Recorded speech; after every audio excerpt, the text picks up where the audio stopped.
Welcome to be smart channel. ఈ వీడియోలో మనం constable job profile, salaries, allowances, eligibility, career growth, medical standards గురించి తెలుసుకుందాం. ఇంటర్మీడియట్ పూర్తి చేసిన వారు నోటిఫికేషన్ రిలీజ్ చేశాక ఎగ్జామ్కి అప్లై చేసుకోవచ్చు. ఏజ్ 18 to 24 ఇయర్స్ మధ్యలో ఉండాలి. మెడికల్ స్టాండర్డ్స్ చూస్తే vision right eye and left ఐకి చూద్దాం. Distant vision right eye 6/6, left eye 6/6 ఉండాలి. విరిగిన పక్కటెముకలు, క్షీణించిన దంతాలు, మాటలు తడబడటం లేదా అసాధారణ ప్రవర్తన ఉన్నవారు డిస్క్వాలిఫై అవుతారు. కొన్ని కేటగిరీస్కి ఏజ్ రిలాక్సేషన్ ఉంటుంది. వెరిఫికేషన్ ప్రాసెస్ అప్పుడు ఒరిజినల్ డాక్యుమెంట్ సబ్మిట్ చేయాలి. అంటే మీ స్టడీ సర్టిఫికెట్స్ అన్ని ఒరిజినల్ అయ్యుండాలి. పోలీస్ ఉద్యోగం చేసే వాళ్ళందరూ సివిల్ కేటగిరీలోకి వస్తారు. పోలీస్ డిపార్ట్మెంట్లో ఒక్క కానిస్టేబుల్ కి మాత్రమే జనరల్ పబ్లిక్ తో డైరెక్ట్ ఇంటరాక్షన్ ఉంటుంది.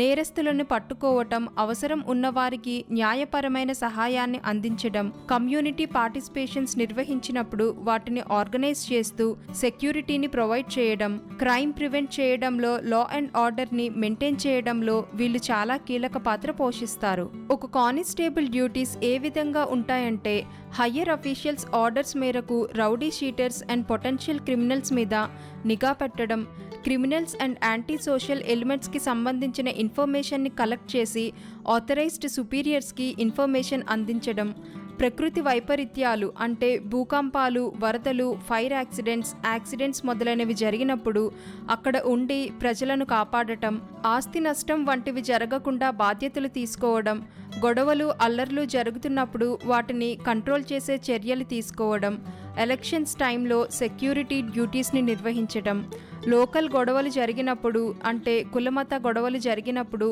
వెంటనే SHOకి ఇన్ఫార్మ్ చేయడం. SHO అంటే స్టేషన్ హౌస్ ఆఫీసర్. నేరస్తులను అరెస్ట్ చేసినప్పుడు, దొంగలించిన లేదా పోయిన వస్తువులను రికవరీ చేసినప్పుడు, వెరిఫై చేసినప్పుడు, సాక్ష్యాలను ఐడెంటిఫై చేయడంలో, ఇన్ఫర్మేషన్ని వెరిఫై చేయడంలో ఇన్వెస్టిగేషన్ ఆఫీసర్కి మీరు అసిస్ట్ చేయాల్సి ఉంటుంది. కోర్టు నుంచి వచ్చిన అరెస్ట్ వారెంట్ని అమలుపరచడం, అరెస్ట్ చేసిన వ్యక్తుల్ని అలాగే జైల్లో ఉన్న ఖైదీలను అలాగే స్టేషన్ ప్రాపర్టీని ప్రొటెక్ట్ చేయడం. మీ డ్యూటీలో పంక్చువాలిటీ మెయింటైన్ చేయాలి. ఫిజికల్ ట్రైనింగ్ అండ్ వీక్లీ పెరేడ్స్లో పాల్గొనాలి. మీ స్కిల్స్ బట్టి అవసరమైన చోట డేటా ఎంట్రీ ఆపరేటర్గా కూడా పనిచేయాల్సి ఉంటుంది.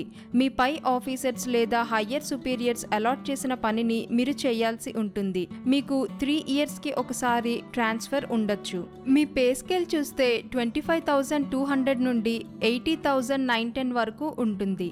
అలవెన్సెస్ చూస్తే house rent allowances, allowance for petrol, hospital facility, uniform and washing allowances, loans relating to welfare, risk allowances, compensation కూడా ఉంటుంది. అలాగే డిడక్షన్స్ చూస్తే PF deduction, pension scheme, tax deduction, hospital bill deduction, ఇంకా other deductions కూడా ఉంటాయి. Constable career growth చూస్తే police constable, head constable, assistant sub inspector of police, inspector of police, DSP, SP, DIG, IGP, director general of police, ఈ విధంగా designations ఉంటాయి. Designation పెరిగే కొద్దీ చేసే డ్యూటీస్లో కూడా చేంజెస్ ఉంటాయి. పొలిటీషియన్స్కి గన్మ్యాన్స్గా ఉండటం, ఖైదీలను జైలు నుంచి కోర్టుకి, కోర్టు నుంచి జైలుకి తరలించేటప్పుడు వాళ్ళకి ప్రొటెక్షన్గా ఉండటం. AR కానిస్టేబుల్స్ అయితే బాంబ్ డిస్పోజల్ టీమ్ అలాగే డాగ్ స్క్వాడ్తో కూడా పనిచేస్తారు. AR constables 35 to 40 years service తర్వాత సివిల్ సర్వీస్ క్యాడర్కి కన్వర్ట్ అవ్వచ్చు. ఒక కానిస్టేబుల్ తన లైఫ్ టైంలో నేను చెప్పిన కంప్లీట్ కానిస్టేబుల్ కెరీర్ గ్రోత్కి రీచ్ అవ్వకపోవచ్చు.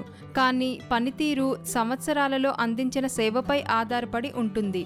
అంటే అతని వర్కింగ్ పర్ఫార్మెన్స్ పై డిపెండ్ అయి ఉంటుంది అతని ప్రమోషన్. కానిస్టేబుల్ అవ్వాలనుకునే వారు నోటిఫికేషన్స్ చూసుకుంటూ ఉండండి. అలాగే ఫిజికల్ ఫిట్నెస్ మెయింటైన్ చేయండి.